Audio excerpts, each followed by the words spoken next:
Hey, what up, y'all? Good afternoon. Good afternoon. I got a little story for y'all straight out of ATL. Let's listen. Shout out to Pink Book Lessons. Good morning to you, Buck and Natalie. And that judge does remain on the bench. According to a report, she initially denied those allegations, but later admitted to what happened. So, according to the Associated Press, this judge had an extramarital affair with a high-ranking Atlanta police officer. The pair reportedly had sex in the judge's chambers. Law clerks reported overhearing multiple encounters, and security footage and logs also confirmed the officer frequently visited the judge's chambers in uniform around lunch. While the judge first denied the allegations, calling them outrageous, she later recanted and admitted to what happened. And a committee issued a private reprimand of the judge, which included writing apology letters. The committee also said she was unlikely to do this again and noted her otherwise exemplary service to the court. Now, the federal judge, that appointment is a lifetime appointment, so the only way that she would be removed from the position is if she was impeached by Congress. No word on if that would actually happen. In the meantime, Atlanta police says it's investigating whether or not that officer in question is an employee of the Atlanta Police Department. We'll keep you updated on that as well. Reporting live in downtown, I'm Lindsay Tuman for Good Day Atlanta. We really appreciate it, Lindsay. Thank you. And look how they protect these federal judges. They been knew about this. The public is just now finding out. They didn't even want to fully report on her while reporting on her. Well, here she is. I told you the city girls are not just in the streets of Miami. They're in the hospital room, the classroom, the boardroom, and the courtroom. Hold on, I gotta stop it for a second, Pink Book. 47 to 50-year-old woman getting bust down on the job. I'll be damned. Listen, days ago, the AP tried to confirm who this judge was, and they wouldn't even tell them. The judge's name and court location within the 11th Circuit were not disclosed, and the Associated Press was unable to confirm the judge's identity.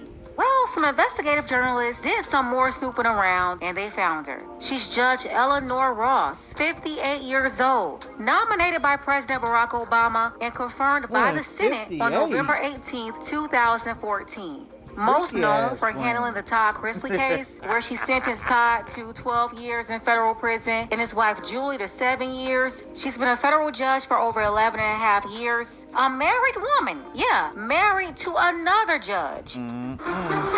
With the Club Citgo app. Cobb County State Court Judge Brian Ross. So she cheated on her husband. And who did she cheat with? This guy right here. A high-ranking police official that's been with the Atlanta Police Department for decades. And where did she cheat? This right here, low down. In the words of TLA, they were down in Atlanta. Everybody getting ass.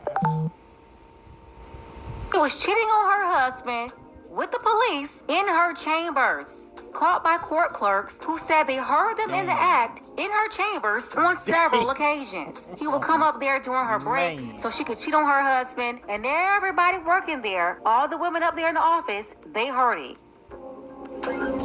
Trifling.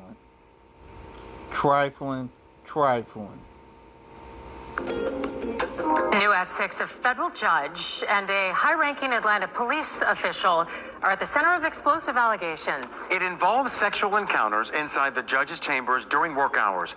Tonight, Channel 2 investigative reporter Ashley Lincoln breaks down the judicial order. And Ashley, federal judges discovered this activity went on for years. Yeah, according to this 20-page order from the chief judge over the 11th district.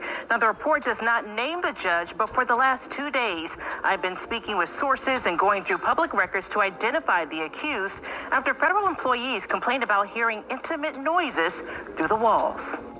You heard that? For years.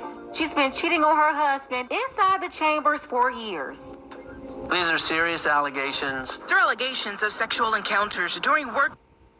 Hey, you tell me she was getting bust down in her office for years, and people just walked around and pretend it wasn't happening. Ain't no damn way. hours that a federal judge admitted to, according to this newly released judicial order. The report details an investigation launched after a complaint was filed against a federal judge last September. I don't think judges are perfect. They're human beings, too. Former federal prosecutor Doug Gilfillan says federal laws allow judges' identities to remain undisclosed in reports like these to protect the integrity of investigations. However, the law requires an order like this one to be made public if there's an imposition of discipline. The report claims the judge had sex on at least 5 occasions over a 2-year period inside her chambers with a high-ranking police officer. Employees interviewed during the investigation described multiple incidents where they allegedly heard people having sex through the walls. One court clerk testified to hearing what was described as unsettling noises, kissing, and music coming. Wait a minute. Wait a damn minute. Noises, kissing, music. So in other words, she was putting on that Marvin Gaye. Maybe some Isley Brothers. Maybe some Seems Like You're Ready. You know, some of that R. Kelly. Who knows? Who knows? From the judge's chambers.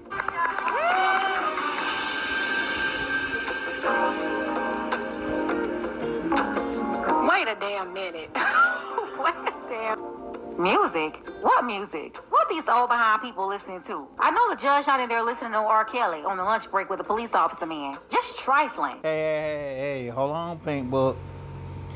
Hey, there are some OGs that's down with Kels. I'm just saying. They should be ashamed of themselves. And those employees need to sue for emotional distress. This is just too much. They're coming to work Way trying to do their too job, and them ladies got to come to work and deal with the residue of their boss, the judge, being a shameless 304, disrupting the whole workplace. They reportedly made her apologize to those employees, but I'm sorry.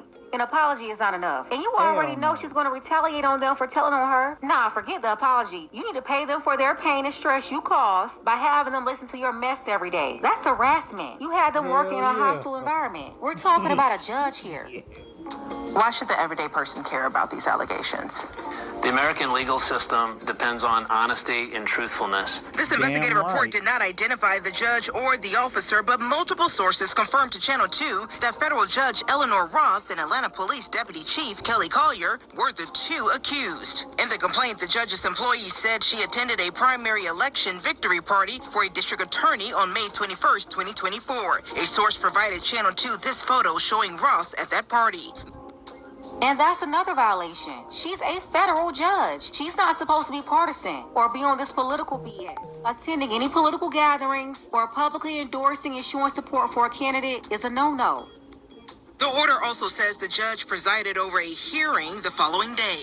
Channel 2 obtained federal court records showing Ross presided over a supervised release hearing on May 22nd, 2024. And regarding the officer, the chief judge wrote the officer has worked for the PD since 1998, later adding that the officer has held this role since 2025. Atlanta police records show Collier joined the department in 1998, and his LinkedIn profile reflected a promotion in 2025. That LinkedIn page has since been taken down. I reached out to Ross, but a representative responded with no comment. The chief judge has already issued Ross a private reprimand, and she agreed to write apology letters to her employees. She was also reprimanded for attending a political event, as federal judges are prohibited from participating in political activities. The chief judge said harsher discipline was not imposed because of the judge's exemplary service to the court, along with the fact the judge ended the relationship and accepted responsibility. Accepted responsibility at the first line about Really? it, where she had like 5 or 6 witnesses that heard Really? everything she did. And if everybody came in her courtroom and accepted responsibility, then they should all get out of jail free, right? I would Accepting think so. responsibility will be handing over her resignation letter. She's Damn embarrassed her right. whole family. Her husband, who's also a judge, they all know everybody. So the whole city, the whole metro, and all the surrounding counties, they know all about what's going on with her. And all they can say is she's a good judge. How? This 304 was literally cheating on her husband on the job, in the chambers, on Yep. duty, during work hours. Are these people crazy? A good judge where? Nah, I need to see this so-called board. Who's on the board writing this foolishness? Who put this report together? In some ways, this is a self-inflicted wound, and it just shows further distrust in the system by the public, and that's just not something that we need right now. What if employees